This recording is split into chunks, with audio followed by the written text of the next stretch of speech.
Всем привет! Вы на канале Планета Земля. И сегодня мы поговорим о слонах. Что мы знаем о них? Многие ответят, не задумываясь. Это самое большое наземное животное на планете. Знаем, видели? Большой, с хоботом, с большими ушами. Наверняка из Африки. И, конечно, никого не боится. Только мышей. Кто-то добавит, не только в Африке, в Индии тоже есть. Там они даже по улицам гуляют. Шахматисты оживятся. Слон – одна из важных фигур на доске. Диагонали – это наше все. Кто-то скажет, какие шахматы? Это наши соседи сверху, вечно топают как слоны. Но мы не будем лепить из мухи слона, тем более из соседей. А припомним ту самую посудную лавку, где опять-таки слон показан не в лучшем свете. По улицам слона водили, в цирках показывали, а один даже с помощью ушей летать умел. Но точно ли слон самый большой? Неуклюжий и громко топает, да еще и мышей боится. Давайте с этим разберемся и поговорим об этих великанах поподробнее.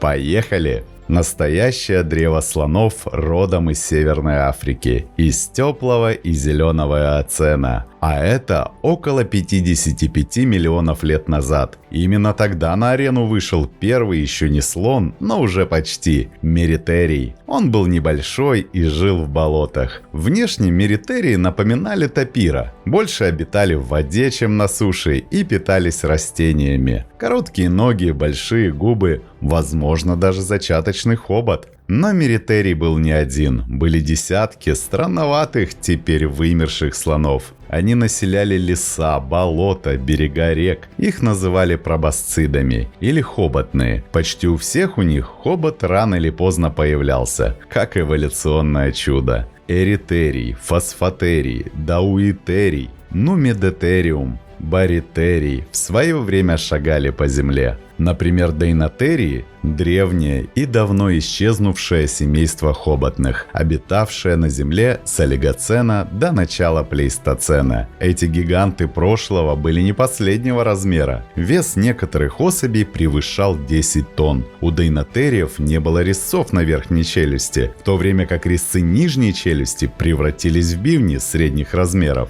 Бивни были загнуты вниз и частично назад. Такое устройство зубов позволяло выкапывать съедобные коренья. Стегодоны – это вымерший род хоботных млекопитающих, живших от миоцена до позднего плейстоцена. Они были близкими родственниками современных слонов, но не прямыми предками. Их эволюционная линия шла параллельно. Стегодоны были одними из крупнейших среди хоботных. Взрослые особи были весом более 12 тонн, выше 4 метров в холке, 8 метров в длину, без учета 3-метровых бивней. А как же волосатые слоны? Мамонты, вымершие близкие родственники современных слонов. Они обитали в Евразии и Северной Америке на протяжении примерно 5 миллионов лет, исчезнув лишь около 4000 лет назад. Самым известным видом считается шерстистый мамонт, идеально приспособленный к жизни в холодном климате. Его тело покрывала густая шерсть, под кожей толстый слой жира, а длинные изогнутые бивни служили не только оружием, но и инструментом для расчистки снега в поисках корма. Мамонты были травоядными стадными животными, отличались высоким уровнем интеллекта и сложным социальным поведением. Древние люди не только охотились на них, но и изображали этих великанов в наскальной живописи, что говорило о сильном впечатлении, которое они производили. Причины вымирания мамонтов до сих пор обсуждаются, но основными факторами считаются изменение климата и охота со стороны человека. Благодаря вечной мерзлоте в Сибири до нас дошли замерзшие останки мамонтов, зачастую с мягкими тканями и шерстью. Эти находки вдохновили ученых на проекты по клонированию, и сегодня всерьез рассматриваются планы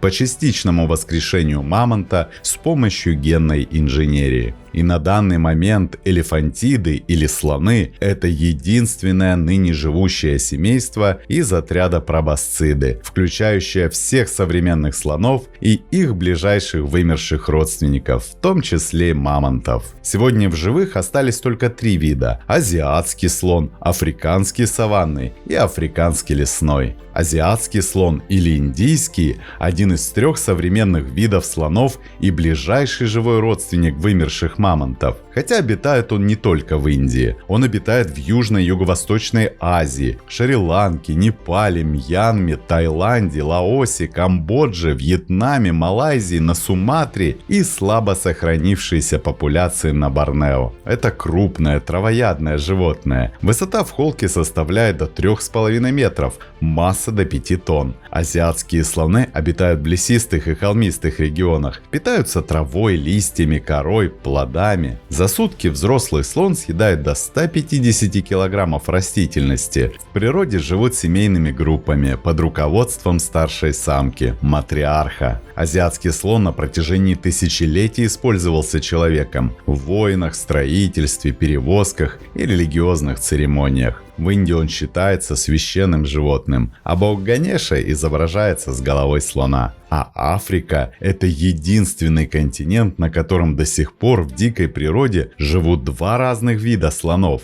Оба они входят в род африканских слонов, но представляют собой отдельные, четко различимые виды как по внешности, так и по поведению и среде обитания. Это африканский саванный слон и африканский лесной слон. Саванный слон – это самое крупное наземное животное на планете. Самцы могут достигать 4 метров в холке и весить до 7 тонн, а иногда и больше. У саванных слонов огромные верообразные уши и длинные изогнутые бивни, одинаково развитые как у самцов, так и у самочек, в отличие от азиатских слонов. Саванные слоны обитают в открытых ландшафтах, степях, саваннах, сухих лесах. Их ареал охватывает юг и восток Африки, от Кении, Танзании до Ботсваны, Намибии и Южной Африки. Они совершают дальние миграции в поисках воды и пищи, играют важную роль в формировании экосистем, вытаптывая тропы и распространяя семена. Эти слоны, как и азиатские, социальные животные, живущие в матриархальных семьях, где главенствует старшая самка. Самцы часто держатся особняком, объединяясь в мужские клубы или странствуя в одиночку. Лесной африканский слон менее известный, но не менее удивительный. Долгое время его считали подвидом саванного, но современные генетические исследования доказали – это отдельный вид, который отделился от общего предка более 2 миллионов лет назад. Он значительно меньше, в среднем 2,5 метра в холке и вес до 4 тонн. Уши у него круглее, а бивни прямые, тонкие и направленные вниз. Эти бивни прекрасно подходят для маневров в густых тропических зарослях. Лесные слоны живут в тропических лесах Центральной и Западной Африки, в Габоне, Республике Конго, Камеруне и соседних странах. Они ведут более скрытный, тихий образ жизни, избегая открытых пространств. По характеру они робкие и осторожные, но не менее умные и социальные. Их семья – это, как правило, небольшая группа – мать, дочери и детеныши. Но есть слоны еще меньше. Это слоны, обитающие на острове Борнео. Они так и называются – борнейские карликовые слоны. Это подвид азиатского слона, но со множеством отличий настолько ярких, что некоторые ученые предполагают, перед нами не просто островная версия континентального гиганта, а отдельная линия. Эти слоны действительно меньше своих материковых сородичей. Взрослые самцы весят всего около 2,5 тонн, а их рост не превышает 2 метров. У них короткие ноги, длинные хвосты, часто доходящие до земли, и удивительно округлые головы с мягким, почти детским выражением. Бивни у самцов небольшие и изогнутые, у самок почти всегда отсутствуют. В поведении не более спокойны и уравновешены, что возможно обусловлено изоляцией и отсутствием постоянной угрозы со стороны хищников. Сегодня борнейские карликовые слоны обитают только в северо-восточной части острова. Их численность оценивается примерно в 1500 особей, и они находятся под угрозой исчезновения. Основная опасность – вырубка тропических лесов, превращение их среды обитания в плантации масличной пальмы и фрагментация лесных коридоров. Отрезанные от сородичей группы не могут мигрировать, возникают конфликты с людьми, а уровень генетического разнообразия падает. Слоны – самые крупные наземные животные на планете. Но вопреки расхожему мифу, вовсе не грохочут при ходьбе. Их поступь удивительно бесшумна для таких гигантов. Они вообще ходят на цыпочках. Хотя стопа у слонов довольно плоская, давление по ней распределяется неравномерно. Слабее всего на землю давит пятка, а самый большой вес приходится на пальцы, особенно на крайние боковые. То есть слоны ходят не просто на цыпочках, а если можно так сказать, на боковых цыпочках. Это происходит потому, что пяточные кости слоновьих лап покоятся поверх хрящевой мягкой жировой подушечки. Она заполняет пространство за пальцами ног слона и помогает более равномерно распределять его вес при ходьбе. Она работает как природный амортизатор, смягчая удары, равномерно распределяя вес и увеличивая площадь опоры. И именно благодаря этой хитрой конструкции шаг слона звучит тяжело лишь в воображении. В реальности он мягкий, едва слышный даже на твердой земле. Кроме того, у слонов есть большие скрытые вставные пальцы, предпальцы, расположенные внутри их жировых подушечек. Они также помогают компенсировать огромное давление от веса, давящего на кости ступней. На верхней челюсти у слонов растут бивни, вытянутые зубы-резцы, которые растут всю жизнь. У африканских слонов они есть и у самцов, и у самок, а у азиатских чаще только у самцов. И бивни слона – это больше, чем просто зубы. Это инструмент, оружие и средство общения в одном. Слон использует бивни как универсальные многофункциональные орудия. Поддевать кору с деревьев, выкапывать корни, ломать ветки, поднимать предметы, расчищать тропы, подталкивать детенышей, а порой и просто почесать спину. Но товарищу. В конфликте или при защите стада бивни становятся мощным оружием, особенно у самцов во время брачных поединков. Бивни – это еще и способ выразить силу, возраст, статус. В мире слонов размер действительно имеет значение. И чем внушительнее бивни, тем выше шансы занять лидерское положение в группе. Кроме бивней у слонов впечатляющие коренные зубы. Эти зубы находятся на обеих челюстях и работают как живые жернова. Но в отличие от бивней, коренные зубы недолговечные. Они стираются, выпадают и заменяются новыми. За жизнь у слона сменяется до 6 пар таких зубов. Один зуб может весить до 9 килограммов. Когда последний комплект стирается, увы, приходит старость. Без зубов животное ищет мягкую растительность у болот и рек, где не нужно долго жевать. А когда не может переварить даже это, старички-слоны медленно умирают от истощения. Но какими бы внушительными не были бы бивни или зубы, хобот в жизни слона – это все.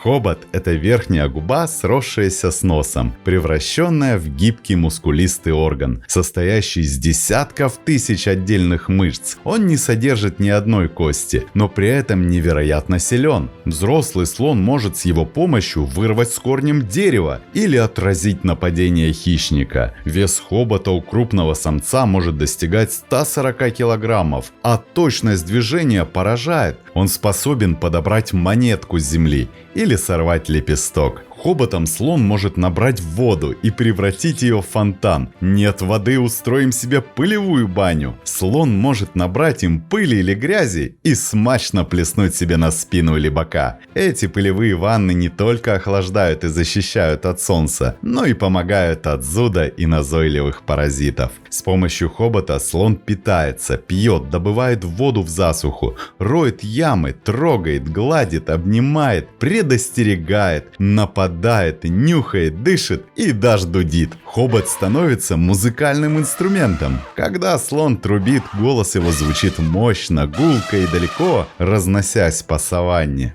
хобот – это орган обоняния и общения, любви и агрессии. Один взмах может выразить гнев, нежность, тревогу или радость. С его помощью слон рисует в воздухе движения, которые понимают другие члены стада. Слоны обнюхивают друг друга хоботом, поглаживают, утешают детенышей, приветствуют друзей и прогоняют врагов. А если слон ребенок, то можно хоботом просто рассекать воздух для поднятия настроения себя и окружающих. И главное, мама обратит на тебя внимание. Немаловажны слону и уши, это его биологические вентиляторы. В жару они помогают охлаждать кровь. Густая сеть капилляров в ушных раковинах отдает тепло. У африканских слонов уши особенно велики, и это отличительная черта от их азиатских сородичей. Но никакие уши не спасут в жару без воды. Слоны очень любят воду, но в Африке вода не всегда и не везде. Миграция слонов в поисках воды – это сезонный и жизненно важный процесс, особенно в регионах с выраженной засушливостью. Слоны совершают миграцию в ответ на сезонные изменения климата. В засушливый период водоемы пересыхают, и животные вынуждены покидать истощенные территории. Передвижение обычно возглавляет старая самка, матриарх, обладающая долговременной пространственной памятью. Она может помнить расположение водоемов, сохраняющихся даже в условиях экстремальной засухи, таких как артезианские источники или углубления в руслах пересохших рек. Маршруты миграции, как правило, повторяются из года в год и проходят через ключевые точки, обеспечивающие доступ к воде и пище. Протяженность таких маршрутов может достигать сотен километров. Слоны перемещаются группами, часто ночью или на рассвете, чтобы избежать перегрева. В течение пути они питаются подножным кормом, листьями, ветками, корой и корневищами, попутно расширяя просеки и распространяя семена, тем самым оказывая влияние на экосистему. В условиях дефицита влаги слоны могут выкапывать ямы в руслах, используя хобот и ноги, извлекая воду из подземных источников. Такие ямы затем используются и другими видами животных. Таким образом, слоны выполняют экологическую функцию инженеров среды. И сам попил, и другим оставил. А кто не знал, слон – существо с прекрасным аппетитом. В день он съедает от 150 до 300 килограммов пищи и выпивает до 200 литров воды. Все зависит от размера и возраста. Основу рациона составляют трава, листья, кора, ветки и плоды. По сути, все, что можно сорвать, сломать или выкопать. И слоны едят почти все время. До 16-18 часов в сутки они жуют, трясут деревья, тянут хоботом ветви или роются в земле. Их пищеварение работает медленно, но постоянно. Иногда случаются сюрпризы. Если слон наестся перебродивших фруктов, он может здорово нарезаться, начать шататься, весело трубить и вести себя слегка неадекватно. Забавно для наблюдателей, но для самого слона не всегда безопасно. И не дай бог под хобот попадешь. Пьяный гигант теряет координацию, может пораниться или напугать сородичей, или придавить какого-нибудь зеваку. Так что да, слон ест много, пьет много, а иногда и выпивает. А спит-то он когда? Он в основном дремлет. А когда слон дремлет, он чаще всего спит стоя. Это короткий поверхностный сон, в котором он остается настороже. Такая поза для него удобна. Благодаря массивным конечностям и особому строению суставов, слон может заблокировать ноги и расслабиться, не падая, мало ли что, и чтобы в случае опасности сразу проснуться и уйти. Но если слон хочет по-настоящему отдохнуть, перейти в фазу глубокого сна, видеть сны и восстанавливать силы, он ложится на бочок. Это случается реже, чаще всего ночью, в безопасной обстановке, и обычно не дольше 1-2 часов подряд. В сумме слон спит всего 2-4 часа в сутки, и это один из самых бессонных млекопитающих. Зато днем он бодр, внимателен и невероятно вынослив. А если всего в достатке и выспался, можно и размножаться. Хотя размножение у слонов процесс медленный. Самки достигают половой зрелости примерно к 12 годам, самцы чуть позже, к 20. Однако даже зрелый самец не сразу становится отцом. Конкуренция высока, и спаривание чаще всего происходит с самыми сильными и опытными самцами. У самцов период половой активности сопровождается особым состоянием, которое называется муст. В это время уровень гормонов, особенно тестостерона, резко возрастает, и слон становится более агрессивным и настойчивым. Муст может длиться несколько недель, и именно в этот период самец активно ищет самочку, готовую к спариванию. Беременность у слонов длится очень долго. Около 22 месяцев, почти 2 года. Это самая продолжительная беременность среди всех наземных животных. Самка рожает, как правило, одного детеныша, реже двойню. Новорожденный слоненок малютка и весит около 100 килограммов. И с первых минут жизни пытается встать на ноги и найти мамин хобот и молочные соски. У слоних вымя устроено не так, как у коров. Молочные железы у слонов расположены между передними ногами на груди, как у человека или приматов. Вымя напоминает небольшую округлую грудь. Из-за этого строения многие, кто впервые видит слониху с детенышем, удивляются. Детеныш сосет молоко спереди, а не под брюхом. Молоко у слонов жирное и питательное, содержит много белка и сахара,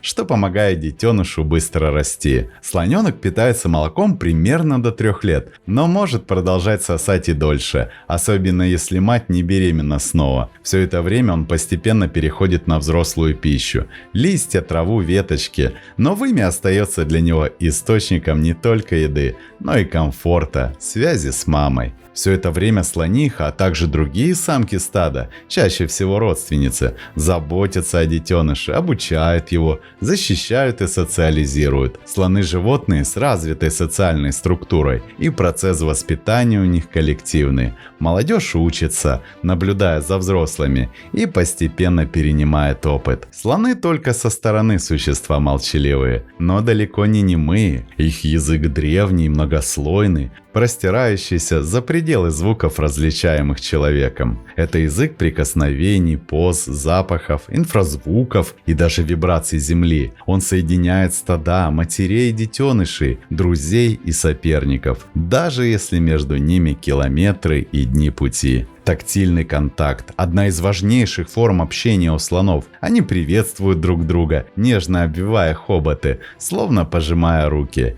Этот же жест может быть признаком легкого соперничества. Старшие особи иногда наказывают молодых ударом хобота, ногой или сильным толчком. При встрече или возбужденном состоянии слоны касаются ртов, височных желез друг друга. Так они получают информацию через химические сигналы. А особенно важны прикосновения между слонихой и ее детенышем. Мать постоянно касается малыша хоботом, ногами или хвостом, чтобы направлять и успокаивать. Если слоненок хочет отдохнуть, он прижимается к ее ногам. Если проголодался, трогает вымя или переднюю ногу. Но главным слоновьим языком остается звук. Не тот, что слышим мы, а гораздо глубже. Слоны трубят в момент возбуждения, страха, боли или угрозы. Они могут визжать или сражаются, или реветь от боли. Но куда интереснее их рокот. Глубокий, почти неслышный на человеческий слух. Это инфразвук. Низкочастотные сигналы, способные разноситься на десятки километров. В Кении ученые описали десятки таких сигналов. От приветственного рокота после разлуки до командного зова матриарха, означающего, что пора в путь. Но даже инфразвук не предел. Слоны умеют слышать землю. Они используют сейсмическую коммуникацию, чувствуют вибрации, проходящие по почве от шагов, ударов и рывков. Эти сигналы проходят от земли по костям конечностей и через подушечки ступней к среднему уху. Услышав опасность, тревожный сейсмический зов отдаленного стада, слоны могут остановиться, замереть, прислушаться, а затем собраться в защитный круг. Эти волны могут распространяться на 30 километров, становясь невидимой, но прочной нитью, соединяющей табуны на огромных расстояниях. Так общаются слоны, без слов, но с невероятной точностью. Хобот, ухо, шаг, взгляд, инфразвук и шепот земли. Все это части одного сложного языка, в котором каждое движение несет смысл, каждое прикосновение – эмоцию и каждая вибрация – память. Кто-то скажет, а слон умеет прыгать и боится ли он мышей? Бегать могут, но прыгать нет. Но это не недостаток, а особенность их анатомии. Их массивное тело с большим весом опирается на мощные прямые ноги, устроенные как колонны. В отличие от большинства млекопитающих, у слонов всего две коленные чашечки, и они расположены только на задних конечностях. Передние ноги функционируют иначе, без привычных суставных сгибов. К тому же у слона нет той упругости в сухожилиях и мускулах, которая необходима для отрыва всех конечностей от земли, поэтому прыжок просто невозможен. Что касается мифа о страхе перед мышами, это лишь красивая легенда. Нет никаких научных доказательств того, что слоны боятся грызунов. Эксперименты и наблюдения показывают, слоны скорее равнодушны к мышам. Их пугать могут громкие звуки, резкие движения, запахи хищников или человека, но не крошечный зверек, пробегающий рядом. Так что слон не прыгун и не трус. Это величественное, спокойное животное с железной нервной системой, у которого слишком много важных дел, чтобы обращать внимание на мышиную суету. Слоны – удивительные гиганты, чьи умственные способности до сих пор поражают ученых. Мозг слона весит более 5 килограммов и содержит около 300 миллиардов нейронов. Их неокортекс – один из самых развитых среди наземных животных, особенно у азиатских слонов. Их мозг самый тяжелый среди наземных животных, с хорошо развитыми зонами, отвечающими за память, эмоции и социальное поведение. Это делает их сравнимыми по уровню когнитивного развития с дельфинами и человекообразными обезьянами, а их способности решать задачи, обучаться, использовать орудия и даже рисовать ставят их в ряд с самыми умными представителями фауны. У слонов отличная память. Это научно подтвержденный факт, а не просто красивая поговорка. Они запоминают лица, голоса, запахи, маршруты, источники воды и даже эмоциональные события. Известны случаи, когда старая слониха во время засухи вспоминала забытый водоем и вела к нему стадо спустя десятки лет. Слоны прекрасно различают друзей и врагов, помнят тех, кто причинил им вред, и тех, кто помог. Именно благодаря памяти слоны способны выстраивать сложные отношения в стаде, узнавать друг друга даже после долгой разлуки и избегать опасности. Один раз встретив человека, слон может запомнить его на всю жизнь, и хорошее, и плохое. Слоны обучаются выживанию и социальному поведению в течение многих лет. Их интеллект особенно проявляется в социальной жизни. В стадах демонстрируют тесные связи, коллективное воспитание потомства, поддержку раненых и даже альтруистическое поведение. Известны случаи, когда слоны пытались спасти умирающих сородичей, ухаживали за ранеными, приносили траву и листья погибшим и стояли над телами всю ночь. Погребальные ритуалы – еще один трогательный пример их эмоциональности и памяти. И, наконец, слоны проходят тест на самоосознание. Глядя в зеркало, они узнают себя, что доступно лишь немногим видам животных. И человек с давних пор хотел приручить такое огромное животное, и у него это получилось. Индийские слоны издавна славятся своей способностью к приручению. В течение столетий они были верными спутниками людей в лесах, на строительных площадках, в процессиях, войнах и цирках. Их темперамент более покладист, а интеллект достаточно высок, чтобы различать команды и реагировать на интонации. Именно поэтому слонов в Индии используют для перевозки грузов в труднопроходимых районах, на лесозаготовках, а также для туристических сафари, когда на спине животного едут проводник и гости, охотят с фотоаппаратом на тигров или леопардов. А вот африканских слонов приручить удается значительно реже. Попытки предпринимались, остались.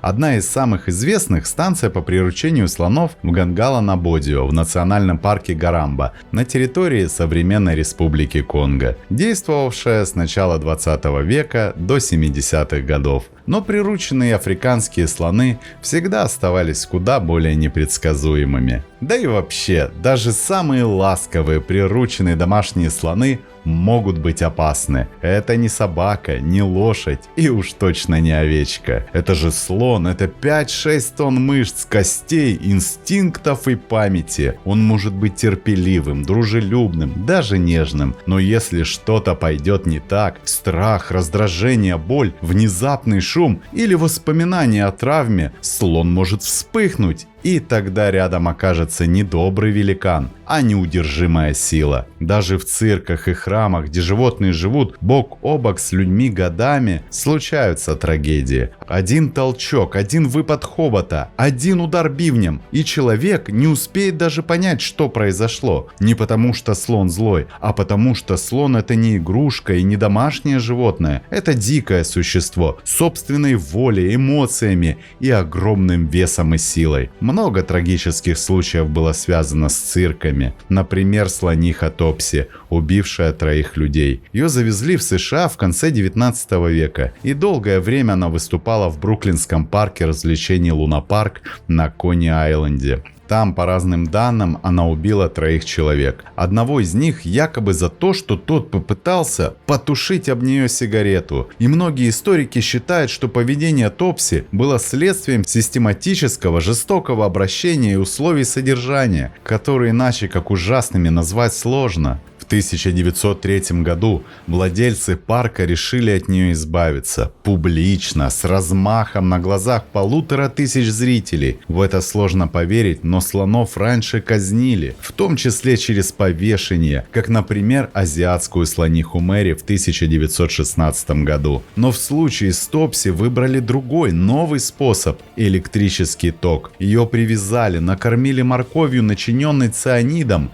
и пустили ток напряжением 6000 вольт. Казнь снималась на камеру, кадры вошли в короткометражный фильм, став одним из самых жутких артефактов эпохи раннего кинематографа. И история Топси – позорный память жестокости, жадности и цинизма человека. 13 августа 1944 года мощный пожар охватил Луна-парк, легендарный парк развлечений, где 4 десятилетия назад убили Топси. Огонь уничтожил практически все. Для тех, кто знал историю слонихи, это было не просто совпадение. Люди шептали, будто дух Топси вернулся, чтобы стереть то место, где живое существо было публично и хладнокровно убито ради зрелища. И даже если это всего лишь метафора, в ней живет память о той несправедливости, которую нельзя было отмыть ни временем, ни пеплом. Да что там говорить, человек использовал слонов не только ради развлечения или рабочей силы. Слоны нередко становились и оружием. Их использовали на войне, начиная с Древней Индии и заканчивая армиями Александра Македонского и эллинистических государств. Боевые слоны были по сути живыми таранами, внушающими ужас своим видом и способными сокрушать ряды. Однако в пылу сражения они часто теряли ориентировку и тогда становились опасными для своих. Тем не менее, именно эффект устрашения был главным. Не готовые к такой атаке войска нередко обращались в бегство еще до столкновения.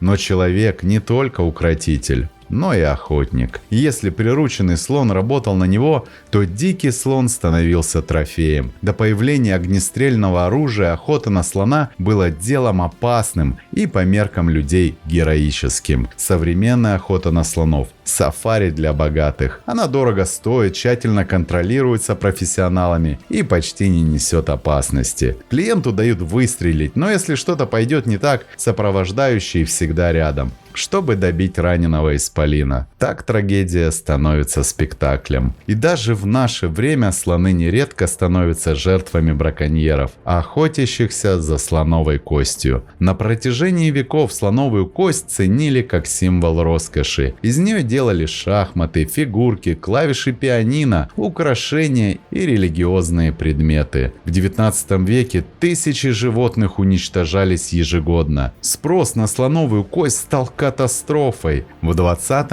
веке торговля костью достигла апогея. Целые популяции были вырезаны, особенно в Центральной и Восточной Африке. К 70-м годам прошлого века убивали по 100 тысяч слонов в год. К 1989 году на планете осталось меньше миллиона слонов от 20 миллионов существовавших ранее. Именно в этом году международная торговля слоновой костью была официально запрещена. Однако черный рынок существует до сих пор, и в дикой природе слонов осталось около полумиллиона. Азиатских, по оценкам, в дикой природе осталось менее 50 тысяч. Азиатский слон занесен в Красную книгу и охраняется международным законодательством. Сохранение этого вида – важная задача как для экологии, так и для культурного наследия человечества. Возможно, люди станут со временем лучше, и не только по отношению к слонам. Люди испокон веков слонами пугали захватчиков на войне и заставляли таскать ненужные слону тяжелые бревна и гнуть колени перед толпой. Забирали их детей для показа на потеху публике, стреляли, чтобы не прокормить себя, а ради галочки в списке. Они делали из их бивнев клавиши для вальсов, резали всякие безделушки и даже не задумывались о том, что это самое большое наземное животное на планете. История отношений человека и слона – это история жестокости, жадности и слепого стремления подчинить природу. Но сегодня у людей есть шанс все изменить. Запрет на охоту, заповедники, реабилитационные центры для слонов, пострадавших от цирков и на лесозаготовках